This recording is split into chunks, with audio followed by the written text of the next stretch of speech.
우리 교회 세워진 이래로 이제 구약에 나오는 모든 이제 믿음의 조상들, 그다음에 선지자들, 그다음에 우리 신약 성경의 사도들과 성도들, 이어지는 순교자와 수많은 교회 그 기둥들, 이 땅에 다시 예수님과 함께 임하여서 아버지의 나라를 이룩해 달라고 기도를 해왔습니다.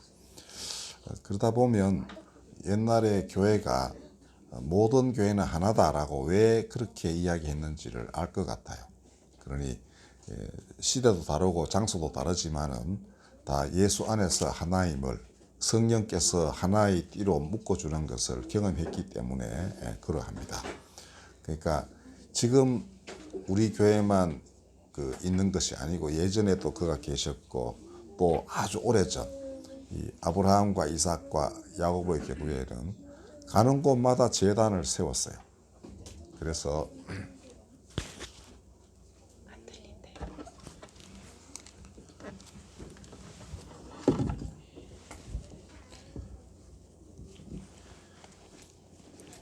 그 모든 것이 다 하나님 안에는 하나일 것 아닙니까? 그러므로 가끔 가다가 보면 아주 옛날 사람들 얘기인데도 지금처럼 생생하게 이렇게 느껴질 때가 있습니다. 오늘 얘기도 그것입니다. 주인공은 이삭인데요. 구약 성경 창세기에는 아브라함과 이삭과 야곱이 족장, 그러니까 들입니다. 이들 세 사람은 아브라함과 야곱의 얘기는 굉장히 많아요. 근데 이삭은 얼마 안 됩니다. 26장 하나만 제대로 이제 이삭에 관한 얘기고요. 앞뒤로 조금씩 있을 뿐입니다. 그런데 제일 오래 살았어요. 180살까지. 아브라함은 175세까지 살고요. 그랬는데 그렇게 고생도 하지 않고 아주 평안하게 살았던 그런 사람입니다. 그러니까 특색이 별로 없으니까 이제 성경에도 분량이 적었는지 모르겠습니다만은 사실은 그 역할이 굉장히 중요하면서도 그것만 하면 됐던 아주 묘한 사람이라고 생각이 돼요.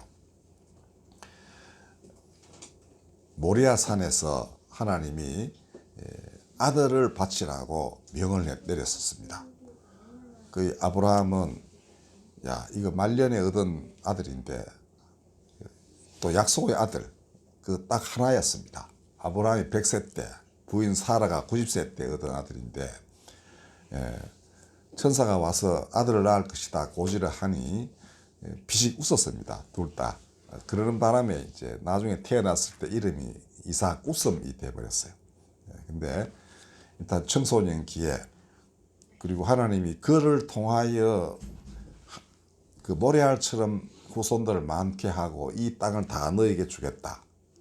이유는 무엇인가?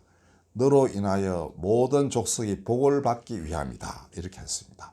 그러니까 이 집안을 하나님이 세우신 이유가 이 집에게만 뭘 잘해주려 하시는 게 아니고 모든 족속이 하나님의 은총 아래 살 수 있도록 하기 위하여 너희를 불렀다. 이런 거였습니다.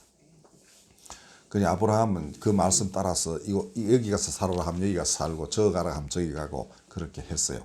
이제 그런데 대체로 이 3세대가 살던 곳이 브엘세바라는 곳입니다. 후일에 이름이 붙었어요. 근데 뜻은 일곱 우물 혹은 생명의 물이라는 겁니다. 이게 아브라함이 처음 고향 메소포타미아를 떠나가지고 이렇게 쭉 해서 가나안 땅에 들어갔을 때 그 땅 왕에게 암양 7마리를 주고서 땅을 확보를 하고서 이제 땅 확보하는 게 우물을 뚫기 위함이었습니다. 그렇게 해서 그게 이제 이름이 브엘세바라는 지명을 얻게 됐는데 지금도 가보면 그 우물이 남아있대요. 그리고 되게 황량하답니다. 사막 한가운데 있대요. 그러니까 아주 사람 살기 힘들고 뭐 거기 물이 나오겠나 싶은 땅에 가서 한번 찾아봐라 이랬겠죠. 그런데 거기서 땅이 이제 우물이 나왔던 것입니다. 어쨌든 모리아 산에 가서 이제 번제를 드려야 하는데 아들을 이제 번제로 바쳐야 됐습니다. 근데 가는 도중에 아버지가 무슨 할 말이 있겠어요? 그 이제 불하고 나무는 이렇게 지고 가는데 도대체 양을 가져가지 않는 겁니다. 재물은 양이었었는데 이 아들이 보니까 좀 이상하죠. 근데 양을 어디 잡아가나 뭐 이러면서. 근데 원래는 집에서 가장 흠이 없는 양을 가지고 가서 제물을 바치는데 이게 없단 말이죠. 근데 이때 나눈 아브라함과 이삭의 대화는 역사상 아버지와 아들이 나눌 수 있는 가장 최고의 대화다, 이렇게 평가받고 있습니다. 그 심정을 한번 생각해 보십시오. 네, 이렇게 되어 있습니다. 내 아버지여 했더니 내 아들아 내가 여기 있노라. 불과 나무는 있거니와 번제할 어린 양은 어디 있나이까. 내 아들아 번제할 어린 양은 하나님이 자기를 위하여 친히 준비하시리라. 이게 대화였습니다. 그리고 이제 제단을 만든 뒤에 그 다음에 이삭을 잡아서 올리니 이삭은 그때서 비로소 깨달았겠죠. 근데 아무런 한글을 하지 않습니다. 그 칼을 들어서 찌르려 할 때 하늘에서 음성이 들리기를 그렇게 하지 마라 하고는 보니까 순양이 하나 나무에 걸려 있어서 그걸 대신해서 제물을 바쳤습니다. 그때야 비로소 이제 아브라함이 시험을 통과한 것이죠. 믿음으로 의롭다함을 얻는 시험을 통과했는데 이때 또 살아난 기쁨을 이삭의 이름이 대변하기도 해요. 기쁨이니까 웃음 이렇게. 근데 이삭은 순종했고 하나님은 그를 살리면서 원래 약속대로 이제 그 후손들을 통하여 만민이 복을 얻게끔 하는 터전이 이제 완벽하게 된 겁니다. 아브라함은 믿음을 세웠고 아들도 그 믿음에 순종해서 하나님 나라의 무언가를 이룩했죠. 만약 그가 거기서 안 죽겠다고 버티면 왜 됐겠습니까? 제사도 뭐고 엉망진창이 안 됐겠습니까? 그죠? 근데 하나님이 원래 그렇게 이삭을 키우셔서 그랬는지 이렇게 됐습니다. 그는 되게 순한 사람이었어요. 그리고 이제 아브라함 이제 죽기 전에 아내가 먼저 죽거든요. 그러니까 그 이삭은 어머니를 먼저 잃어요. 그리고 40살 될 때 겨우 결혼을 합니다. 그리고 아브라함 자신은 후처를 얻어요. 그리고 거기서 아들 6명이나 두고 그렇습니다. 근데 이삭은 혼자 이제 사는데 아버지가 뭘 배필을 정해주면 따르지 자기가 어디 나서가지고 좋은 여자 없나 이렇게 찾아다니는 사람이 아니었습니다. 근데 홀로 저녁 무렵에 들에서 이제 묵상을 하고 있을 때 약대가 와요. 낙타들 때가 옵니다. 근데 아브라함이 이제 아들 모르게 아마 종을 보내가지고 이제 원래 고향 땅에서 신부감을 찾아와라 했는데 그 얘기는 나중에 또 성경 보면 재밌는 얘기가 많이 나옵니다. 아내를 하여튼 얻어가지고 리브가를 데리고 온 거죠. 그 리브가로 인하여 이 이삭이 어머니 잃은 상실한 마음을 위로를 받았다 이렇게 되어 있습니다. 그러니까 굉장히 사랑했던 것이죠. 그런데 이제 또 아들이 안 나요. 그러다 20년 뒤인 60살 됐을 때 에서와 야곱이 태어나게 됩니다. 그 둘은 이제 성격이 판이했어요. 에서는 굉장히 활달한 사람이어서 사냥으로 먹고 살고 야곱은 엄마 곁에 붙어가지고 부엌에서 이제 뭐 이런 거 저런 거랑 이제 빈대떡 만들어 먹고 뭐 이런 걸 잘했던 사람 같아요. 팥죽도 만들어 먹고. 근데 이 사냥하다가 들어온 에서가 허기가 져가지고 뭐 허겁지겁하니까 그때 팥죽 한 그릇 주고 이제 내가 장자할게 이랬더니 에이 그래라 뭐 그까짓 거 이래가지고 이제 지위가 법적으로 뒤바뀌어 버리게 됐습니다.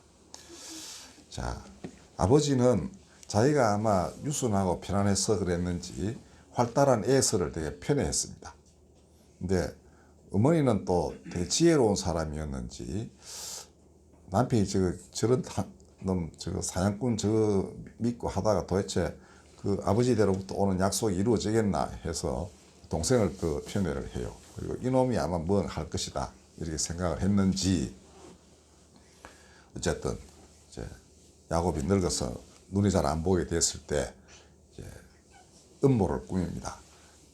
야, 네가 에서 대신 아버지한테서 복을 몽땅 다 받아라. 아버지는 에서를 총애하니까 자기가 줄 수 있는 복을 몽땅 그 형한테 주려고 그러니까 네가 어떻게 해봐라 해가지고는 눈이 멀어 잘 안 보이니까 이제 뭐 음성도 변조도 하고, 그다음에 손에 이제 사냥꾼처럼 뭐 이렇게 뭐 위장을 해가지고 결국 아버지를 속여 먹어요. 그러니까 이삭이 원래 그래 순둥이니까 와이프하고 아들이 공모해가지고 속여 먹어도 속아 넘어갈 것이다 이렇게 판단을 했겠죠. 근데 실제로 그렇게 이제 속아서 다 해주고 말았습니다. 그러나 결국은 그게 하나님 섭리를 이루는 결과를 가져왔으니 신비롭게 짝이 없죠. 인간이 어떻게 해볼 수 없는, 의뢰인지 할 수 없는 일들이 세상에 많이 있습니다. 그러니까 이삭의 그 마음처럼 에서를 복을 내주고 그걸 했더라면, 에서 같이 뭐 이곳저곳 돌아다니고 사냥꾼으로서 뭐 이런저런 걸 좋아하는 사람은 이 하나님 나라 그 뜻을 이루기가 좀 어렵죠. 근데 야곱은 그런데 하여튼 꽤 보였습니다. 그리고 가서 나중에 외삼촌 집으로 도망쳐가지고 거기서 아내도 얻고 그다음에 재물도 많이 가지고 돌아오게 되는데요. 자, 어찌 보면 하나님 나라에는 아브라함 같은 투사도 필요합니다. 가라 하면 가고, 그 다음에 조카가 그 싸움에 져가지고 포로로 끌려갔을 때는 자기 휘하 부하 데리고 가서 전투로 벌여가지고 다 찾아오기도 하는 이런 사람이었습니다. 아주 그 아브라함은 강인하기 그지없는 투사라 해도 과언이 아닌 그런 사람이었습니다. 다음 야곱 같은 꾀주머니도 필요하죠. 그러니까 뭔가 필요하면 그걸 다 확보할 수 있는 이런 그 지혜를 갖고 있는 사람도 필요합니다. 그러나 또 한편으로는 이삭처럼 마음이 유순한 사람도 반드시 있어야 하는 것입니다. 아브라함은 하나님 집의 초석을 놓고 기둥을 세운 사람이라면 이 이삭은 대들보였습니다. 쉽게 말하면 대들보 위에 지붕이라 할 수 있죠. 대들보 놓고 그 위에 지붕이 있어야 집이 되지 않습니까? 그 다음에 그 밑에 야곱의 아들들, 특히 요셉, 이런 사람들은 나머지를 채우는 사람들이었습니다. 그러니까 이거는 일이 되게 많죠. 집 세우고 가구 들이고 뭐 하는 데는 얼마나 많은 노동이 필요합니까? 근데 이 대들보는 딱 한 번만 올라가면 됩니다. 그러니까 자신이 다 대들보로서의 자질을 딱 갖고 있으면, 기둥이 다 올라가는 데는 긴 시간이 필요하죠. 초석도 놓고 뭐 하는데 올라가기만 하면 딱 안정이 되는 거죠. 그로서 그 역할은 끝나는 겁니다. 근데 이거 되는 게 어렵죠. 대들보 제목 구하는 것은 쉽지 않습니다. 지금처럼 유순해야 되고, 아까 제가 읽어드린 이사야 여호와의 종의 노래처럼 이 바깥에 나 큰 소리도 치지 않고 마음도 꺼져가는 심지도 안 끄고 갈대가 꺾여졌다 해서 아예 꺾어버리는 이런 모진 사람도 아니고 아주 유순하고 평화롭고, 그러니까 남에게 상처 주는 걸 별로 안 좋아하는 이런 사람이 대들보감인 겁니다. 그거는 한번 딱 올라가면 돼요. 그 다음에는 또 다른 세대가 등장해가지고 온갖 거 다 채우는 것이죠. 그 다음에 뭐 가구도 드리고 뭐 그 다음에 사람도 더 북적북적하게 만들고 하는 그런 일을 하게 되는 것입니다. 그러므로 대들보 올라가는 일에 대해서는 성경이 그렇게 많은 분량을 할애 안 해도 되는 것이죠. 이게 어떤 사람이냐 이것만 가르쳐 주면 되는 것입니다. 그래서 번제 때 그가 어떻게 했다. 그 다음에 이 지금 오늘 말씀드리고자 하는 게 이제 그 아주 독특한 거예요. 이제 이 일이 벌어지는데 어떤 일이냐 하면, 아브라함 사후에 그는 블레셋 땅에 가서 살았습니다. 이게 원래 하나님이 아브라함에게 약속하신 땅이었습니다. 근데 그 땅 사람들이 두렵고 그 리브가 굉장히 아름다웠습니다. 그러니까 이 또 혹시 무슨 일이 벌어질까 싶어서 왕이 물었을 때도 그냥 네, 그 누이입니다 이랬어요. 근데 왕이 지금 어느 날 멀리 보니까 둘이 이렇게 뭐 껴안고 있거든요. 그 불러가지고 네 인마 너 마누라 아냐 이러면서 네가 우리로 하여금 범죄를 저지르게 할 뻔했다. 다시는 그러지 마라 하고는 온 국민에게 이제 선포를 해서 이 리브가를 결코 건드리는 자는 천벌을 받으리라 이렇게 공고를 해요. 그러니까 보호가 됐습니다. 그런데 원래는 이 아브라함도 다 유목민 아닙니까? 그런데 여기서는 농사를 지어요. 그래가지고 거부가 됩니다. 그러니까 목축도 하고 농사도 지어서, 그러니까 이재의 능력이 대단히 뛰어난 사람 같았습니다. 근데 농사 지으려면 뭐가 필요하죠? 목축에도 필요한 게 무엇보다도 우물이죠. 그래서 이 이삭은 가는 곳마다 이제 그 우물 확보를 위해서 굉장히 노력을 많이 해요. 일단은 우물을 이제 옛날 아브라함이 팠던 우물을 이 그 땅 거민들이 메워버려요. 이제 이방인이기도 하고 뭐 또 여러 가지 이유로. 그런데 이삭이 다시 그걸 다시 팝니다. 근데 그 땅 사람들이 또 계속 메워버리는 거예요. 시기심이 있어서 그런 겁니다. 그러니까 이삭은 자꾸 부자가 되고, 자기들은 뭐 해봤자 소득도 별로 없고 뭐 고만고만 하니까 이놈 이러고는 이제 그 우물만 마르면 뭐 그 양도 잘 못 기르고 농사도 잘 안 될 테니까 계속 그렇게 해요. 제가 숫자를 저는 잘 못 헤아리겠던데 학자들이 헤아린 바에 따르면은 나머지 2개 빼고 앞에 5번의 그 우물 사건이 있어요.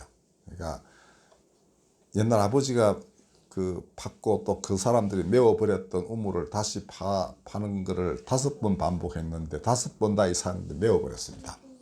그리고는 왕도 와가지고 네가 너무 장성해서 덩치가 커졌다는 거죠. 그러니까 그냥 떠나라. 우리 땅에서 좀 가졌으면 좋겠다. 이래 해요. 그때 이삭은 그냥 떠납니다. 그래요. 그러고 가요. 가가지고는 이제 새로운 땅에 정착을 하니 또 우물을 파야 되겠죠. 팠습니다. 물이 나와요. 근데 그 땅에 또 사람들이 와가지고 그 우리 거라고 계속 생떼를 부립니다. 또 그냥 두고 또 나와요. 2번째 우물도 똑같이 그들이 또 자기들 거라고 막 그러는 겁니다. 그래서 그 이름이 붙어 있어요. 처음 우물은 에색입니다. 에색은 다투었다 이런 뜻이고요. 2번째 우물은 신나, 이거는 대적하였다라는 겁니다. 그 자기들도 생떼 부리는 건 알고 있겠죠. 자기들은 그게 감히 물이 있으리라고는 생각도 못한 곳에 웬 엉뚱한 놈이 와가지고는 그 우물 파가지고 양도 잘 기르고 뭐 하여튼 뭐 잘 되는 거예요. 그러니까 저 뺏어가지고 그냥 우리가 하면 되겠다 해서 이제 그 짓을 벌였겠죠. 그때 그냥 다툼이 일어나서 싸우면 자기들도 어떻게 이제 빌미가 생기니까 이삭을 처치를 할 수도 있고 이렇게 했지만 이삭은 싸우지 않는 거예요. 그래 가져가라 하면 또 갑니다. 3번째 땅에 가서 우물을 팠더니 그것도 물이 나왔어요. 근데 이쯤 되니까 그 사람들도 더 이상 생떼를 못 부리게 됐어요. 아이고 그만 이제 그건 당신 하시오 이래 됐습니다. 그래서 그 땅 이름이 르호봇이라고 되어 있는데 이거는 장소가 넓다라는 뜻입니다. 그래서 이삭이 그때 말하기를 이제는 여호와께서 우리를 위하여 넓게 하셨으니 이 땅에서 우리가 번성하리로다 하였습니다. 자, 이게 어떻게 가능했을까요? 이삭은 내 자손으로 말미암아 천하 만민이 복을 받으리라 하는 하나님의 직접적인 약속이 있었습니다. 그러니까 이 약속은 아브라함에게도 하셨지만 이삭도 직접 받아요. 그 26장 앞부분에 나옵니다. 그러니 옆에 지금 자기와 다투는 사람, 생떼 부리는 놈도 결국은 자기로 인하여 복을 얻을 것이라는 것을 알고 있었습니다. 그렇기 때문에 크게 미워하거나 싸워서 뭐 없애버리거나 이럴 수 있는 그 사람들이 아니었죠.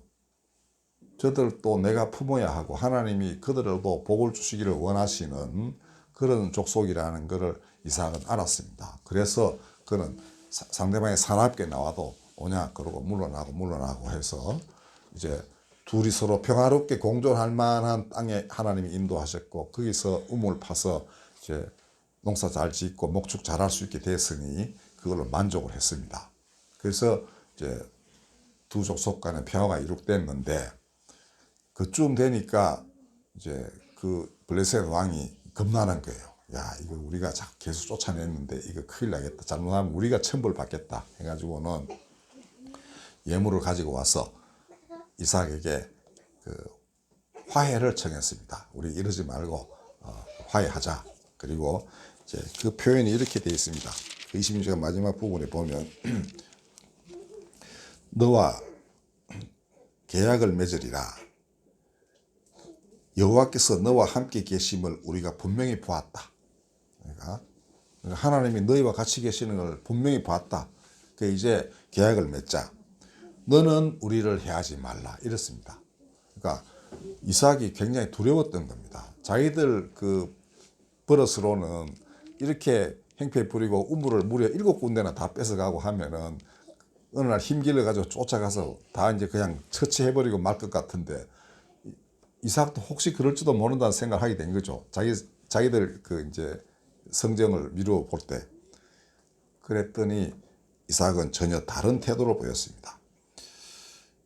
이 왕은 말하기를 이는 우리가 너를 범하지 아니하고 선한 일만 내게 행하여 내가 평안히 가게 하였음이니라.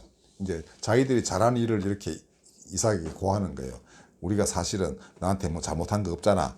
그리고 편안하게 잘 가게 했잖아. 그러니까 계약을 맺자. 이제 너는 우리를 해하지 마라.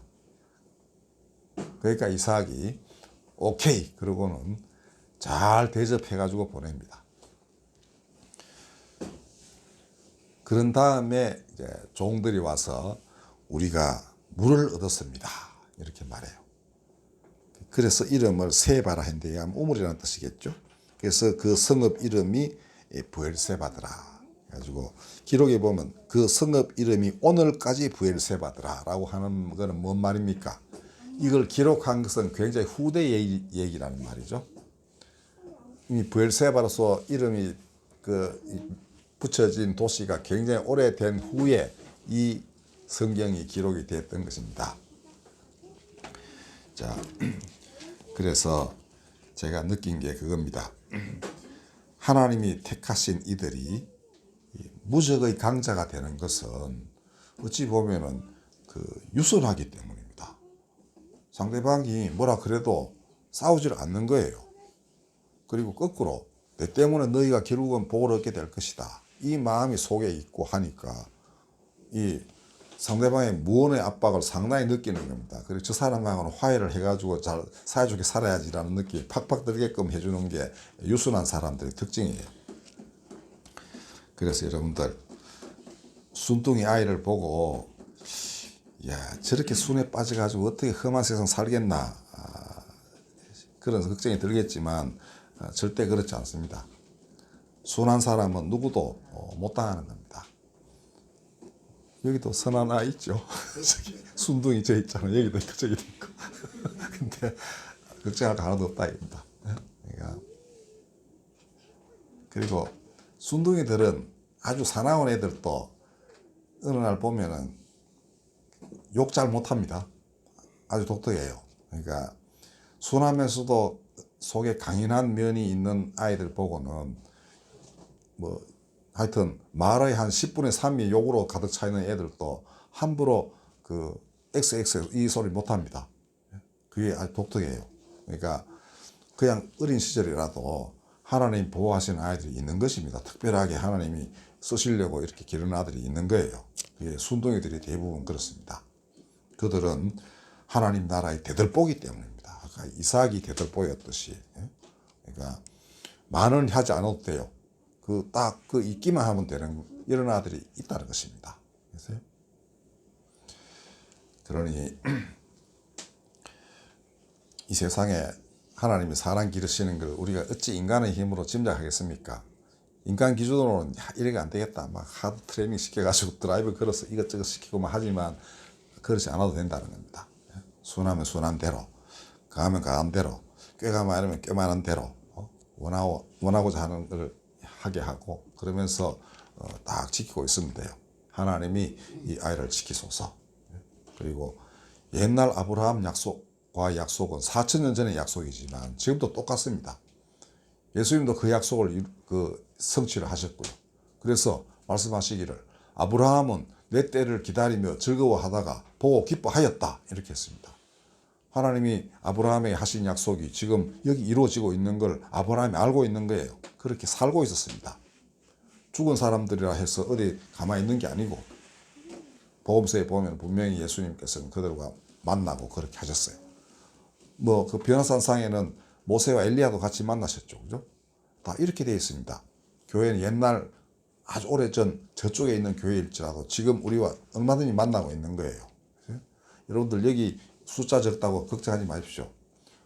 이 안에는 수많은 옛날 성도들이 같이 임하여서 같이 찬양도 하고 같이 기도하고 생각도 하고 한다는 것을 믿으십시오. 그리고 마땅히 교회는 그래야 되는 것입니다. 모든 땅의 모든 교회들은. 그게 어디 보면 굴하지 않는 믿음이고 또 남이 감히 대적할 수 없는 그런 믿음입니다. 자, 그저께인가 묘한 꿈을 꿨어요. 우리 교회 이름이 다찬골 교회로 딱 바뀌는 거예요. 그게 희한하다. 한 번도 생각해보지 아니한 어떻게 다찬골 교회라는 게 딱 생기는지 그래서 제가 생각했습니다. 이게 무슨 뜻이지? 한 번도 그런 생각을 해본 적이 없는데 뭐가 다 찼을까? 뭐 이런 생각을 했습니다만은 어찌 보면은 수많은 성도들이 가득 찼다 이렇게 할 수도 있겠고, 그러니까 진실로 우리가 전통 아주 순결한 교회의 맥을 잇고 있다 이런 말일 수도 있고, 그게 이제 여기서 같이 교류가 되는 그런 교회. 원래 초기 교회가 그랬습니다. 교회는 하나다. 그거를 이루려는 교회가 별로 없는 것 같아요. 지금 보면은. 그러나 실제로는 그렇습니다. 그래야만 그리스도의 몸된 교회라는 말이 맞죠. 몸이 손톱 다르고 발톱 다르고 할 수 없지 않습니까? 다 한 사람의 일부이고 이가 아프면 이어도 아프고 이렇게 되지 않겠어요? 그러니까 이런 것이 교회인 줄로 믿으시면은 우리 다툼은 많이 해소될 뿐 아니라 사회 문제를 대처하는 데 있어서도 아주 잘 할 수 있겠죠. 서로 깊이 이해하면서 의견이 다른 건 어쩔 수 없습니다. 그러나 이게 합력해서 선을 이루게 될 것이다. 그럼 어떻게 할까? 이거를 고민하고 같이 이루어 나가는 사람, 이게 그런 사람들이 모인 교회, 이게 어느 한 교회만 집중되어 있지 않겠죠. 이곳저곳에 다 사람들이 다 있는 거예요. 그래서 보이지 않는 교회라는 게 있는 것입니다. 그렇게 해서 하나가 되어 나가는 놀라운 역사, 그거를 누가 막아내겠습니까? 어떤 인간이 막아내겠습니까? 타락한 천사가 어떻게 막아내겠어요? 택도 없는 얘기입니다.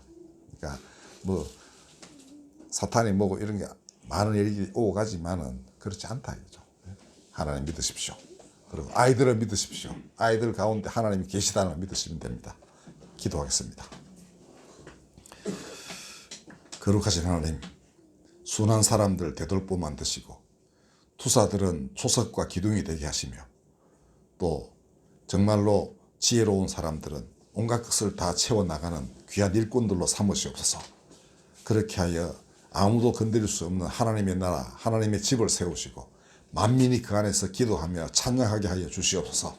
예수님의 이름으로 기도드렸습니다.